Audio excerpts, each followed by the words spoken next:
Hey guys, in this video I have the Makerfire Micro FPV brought to you courtesy of GearBest. I got this in the mail to review, and today we will be configuring it to work with the Taranis Q X7, the latest transmitter from FrSky. I'll also be using it with the 4-in-1 multi-module that you've been seeing in my other videos. The 4-in-1 multi-module here is on the back here. I 3D printed a case for it, and I've used it in my original Taranis 9XD Plus as well as the Taranis G9X Hard Pro. I have no issues with it, and I'm going to be using it in the Taranis Q X7 as well. And in this video I'll show you how to update your Taranis to the latest version of OpenTX 2.2, which has native support for the multi-module. I'll also show you an easier way to flash your Taranis with the latest version of OpenTX, and we're going to go through a simple model configuration for the Makerfire Micro FPV. I'll also go over the binding process with the Makerfire as well as configuring Betaflight, and then we're going to take it out for a test flight. The Makerfire Micro FPV is very comparable to the Inductrix FPV or Tiny Whoop. It shares the same frame as the Eachine E10. There are several variants of this Makerfire Micro FPV. The one I have right now is a DSM variant, which has the F3 EVO flight controller, which allows you to run a Betaflight.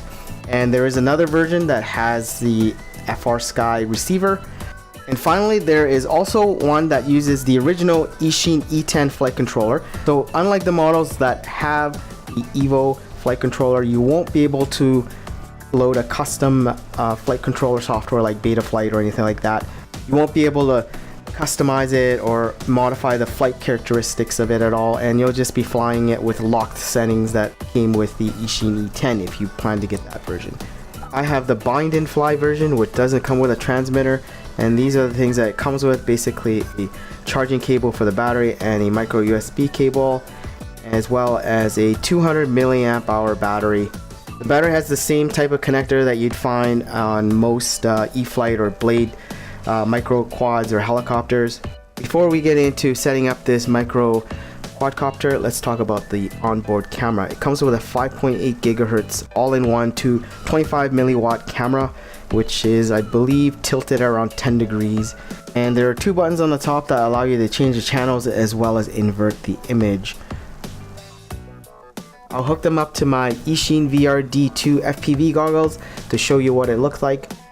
Just to make my life easier, I didn't modify the channel that was on the Makerfire FPV itself.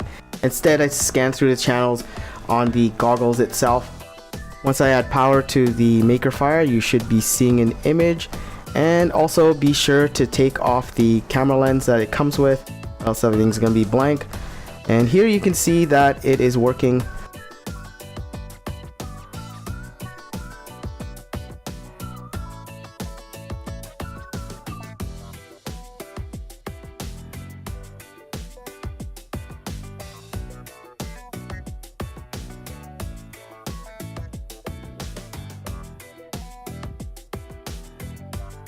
So one of the first things to do is to update the firmware on the Taranis to the latest version of OpenTX. So go to opentx.org and scroll down to the news section, and the latest version as of this video is 2.2 RC14 and N366.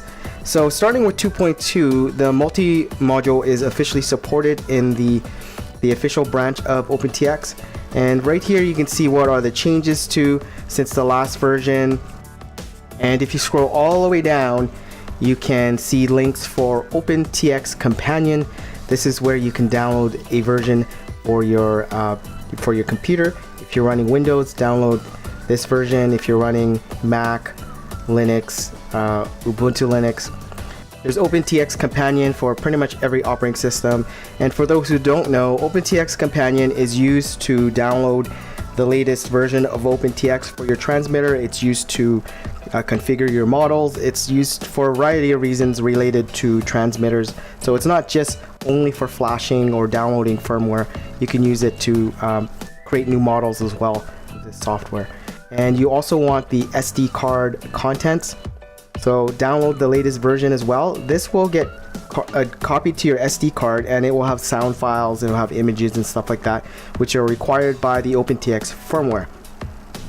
Once you download OpenTX Companion and the SD card contents, you can start copying them to your micro SD card. Now, I recommend getting at least a 1 GB or 2 GB micro SD card. You don't need something too big for the SD card contents because it's just storing models and they don't take a lot of space. So what you want to do is unzip the SD card contents and then copy the unzipped files over to your micro SD card, and then we're going to stick that into your Taranis, and that will allow it to make use of sound files and images and whatnot. And it's also a place where you can back up models or load models or update firmware. We're going to actually copy the firmware into this folder here, which is called firmware, and this is where you dump your firmware file to be upgraded when from the Taranis itself. Here's the sound folder, and this is where the sound files are. So when you turn in Taranis, it'll make a noise, welcome to OpenTX, and this is where that sound comes from. It's reading it off of a file on the micro SD card, and if you didn't have that, you wouldn't get those sounds. So the next thing you want to do is install OpenTX Companion. I'm on a Mac, so I'm just gonna double click on the DMG file, and then I'm just gonna drag the OpenTX Companion app over to my applications folder.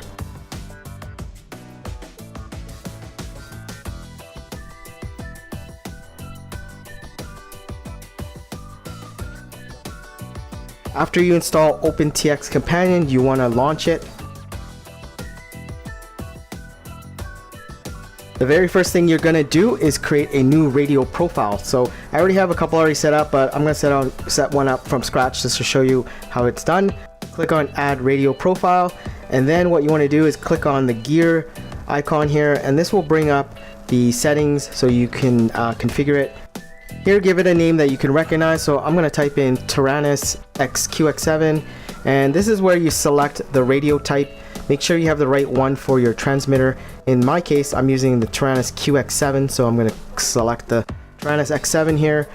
For menu language, I select English, so select the language according to your preference. Next, you have the build option. Since I'm using the 4-in-1 multi-module, I have to make sure that this is selected, and this is very important because if you don't select this, it won't download the build of the OpenTX that has support for this multi-module. So make sure that's checked off, and pretty much everything else is kind of standard. I use mode 2, and my channel order is AE2R, so you want to modify yours accordingly. So and that's all you really have to set up.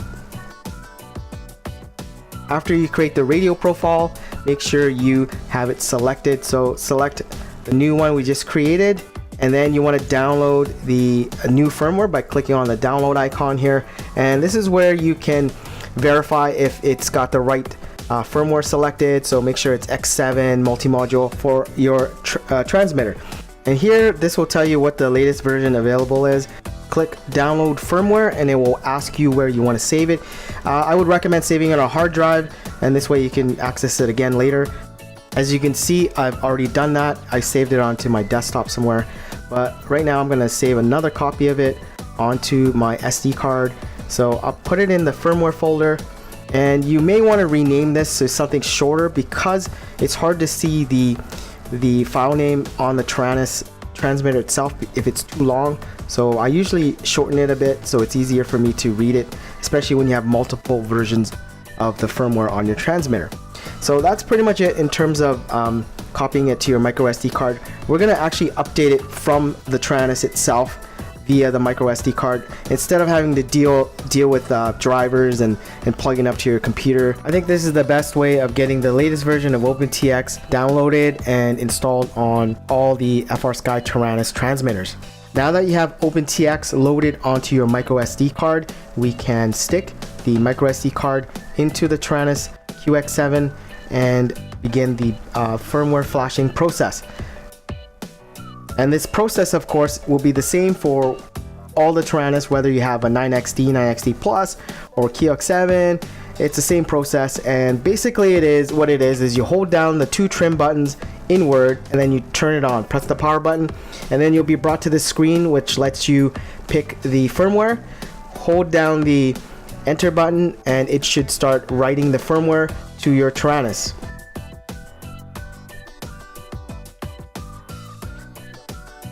After you're done writing the firmware to the Taranis, you can just hit the exit button and it should bring you to the welcome screen, and we can check if it's been updated properly by holding down the menu button, the middle button on the left here, and then what you want to do is scroll to, I believe, page 5, and that's where you'll find the version information.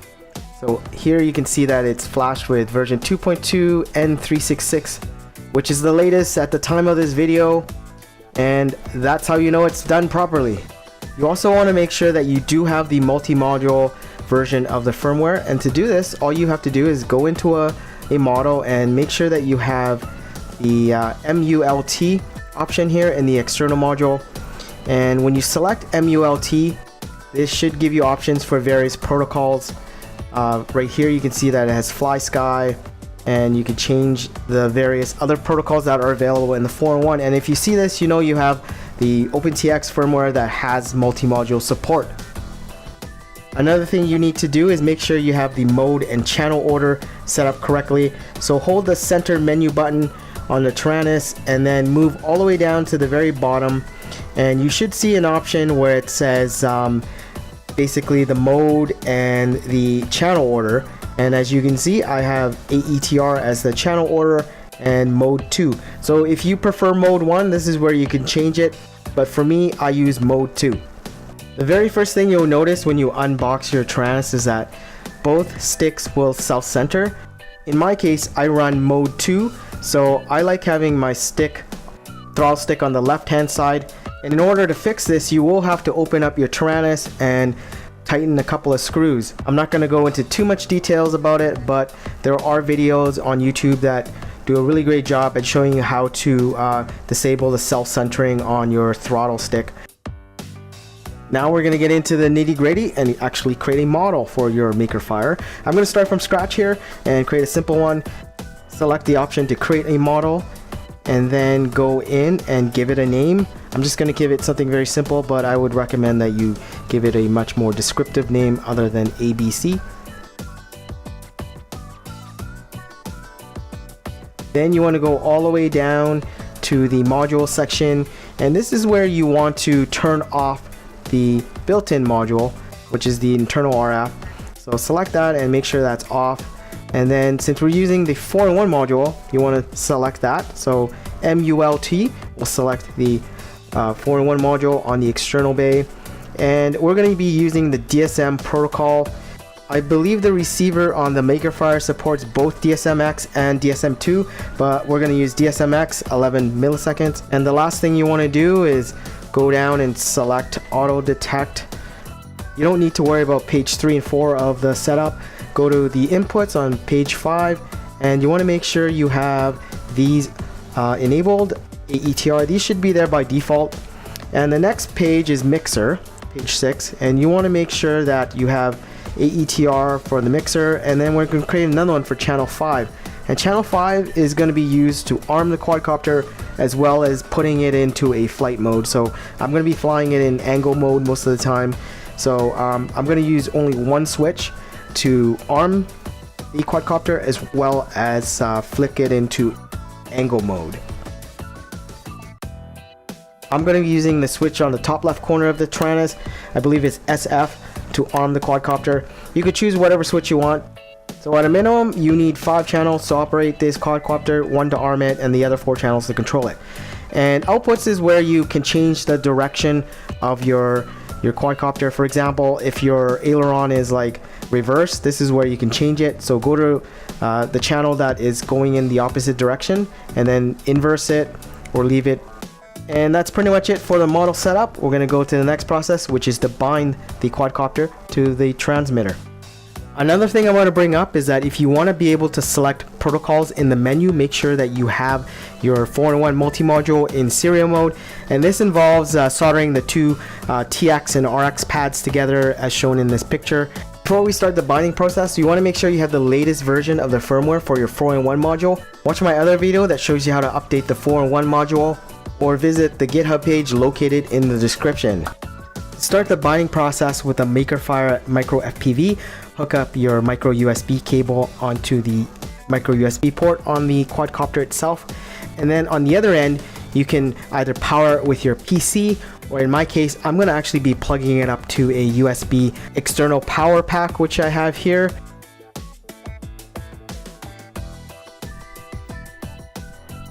You also have to press down on the bind button on the quadcopter itself, and I would recommend you get a blunt screwdriver.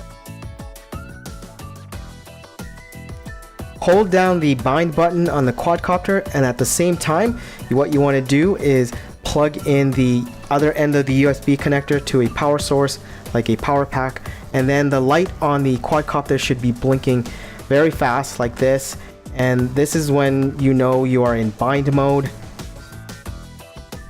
Now with the Taranis on the setup screen, you want to make sure you have the right protocol selected, and then move all the way down to bind, and then when you press the bind button, you'll notice that the light will disappear. So you can tell that it's bound when the light disappears, and then when you stop the bind, the light should turn solid blue, and this means that the quadcopter is bound to the transmitter and everything should be fine. Now what you want to do is just unplug everything, and the next step will be to hook it up directly to your computer so that we can program it with Betaflight. In order to program the flight controller, hook it up to your computer using the supplied micro USB cable. Now we're going to download Betaflight Configurator, which is an extension for the Google Chrome browser. You can download this extension from the Chrome Web Store. After installing the extension, you could run Betaflight Configurator from your apps menu in Chrome browser. Once you're in Betaflight Configurator, you can connect to the flight controller by hitting the connect button on the top right there. I'll jump right to the configuration screen here, and you can pause it if you want to see what I have enabled or disabled. And anytime you make a change, you want to make sure you hit the save button. I didn't touch any of the PID tuning yet, and this is the receiver section. Make sure that when you move the sticks on your transmitter, it's also moving the bars on this section as well. This is to confirm that you do have it properly mapped and everything.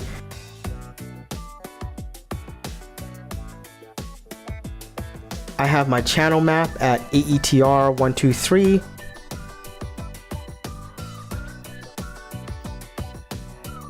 And in this section, this is where you set up the switch that you will use to arm your quadcopter. And if you remember, we use channel 5, and channel 5 maps to auxiliary 1. When the yellow marker is in the gray section, it means that it's deactivated, and when it's in the yellow section, it means that it's active. You want to adjust these sliders here to set the range for when the switch is active. In my case, I'm just gonna put it at 1800, 2100. And since I'm using the same switch to arm it as well as putting it into angle mode, I'm going to use the same auxiliary channel for this. And again, I'm going to make it 1800, 2100 in terms of the range for activating the flight mode.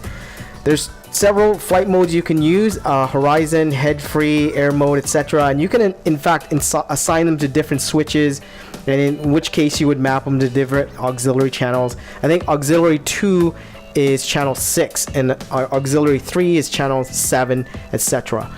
And that's it in terms of setting up Betaflight. Make sure you hit the save button before unhooking your quadcopter from your computer. Now I'm just going to take it out for a really quick flight. It was kind of windy, so we didn't really get to fly too much, and it started to rain, so this at least hopefully gives you an idea of what it's capable of.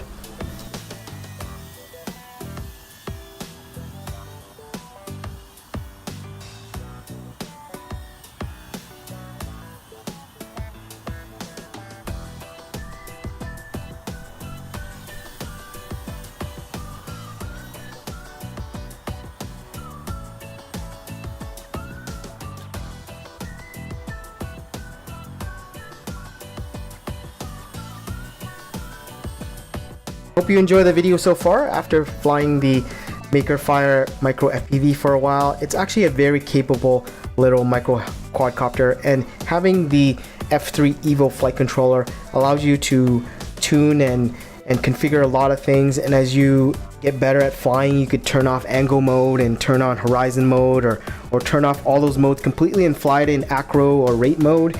Having Betaflight on the flight controller, you're essentially using the same software that is found in the bigger quads that people used to race with. So it's a great way to get into the hobby without spending a lot of money, and also, you know, because the quadcopter is so small, you won't do a lot of damage if you fly it into somebody or something. Since I don't have a JR or Spectrum radio anymore, having the 4-in-1 multi-module is really beneficial in that it supports a lot of protocols, DSM being one of them, and using the Makerfire with the 4-in-1 module was actually very easy to configure as long as you have the latest firmware for the 4-in-1 module, and of course the latest transmitter by FrSky, the Taranis QX7. It's actually a very capable transmitter that comes in a very good price at around $100–$150 depending where you buy it. FrSky always makes good stuff, and it's going to be a real toss-up between, you know, the 9XD Plus or the QX7, and for now I like the QX7 because it's the newer transmitter. Anyways, that's it for the video. If you like what you see,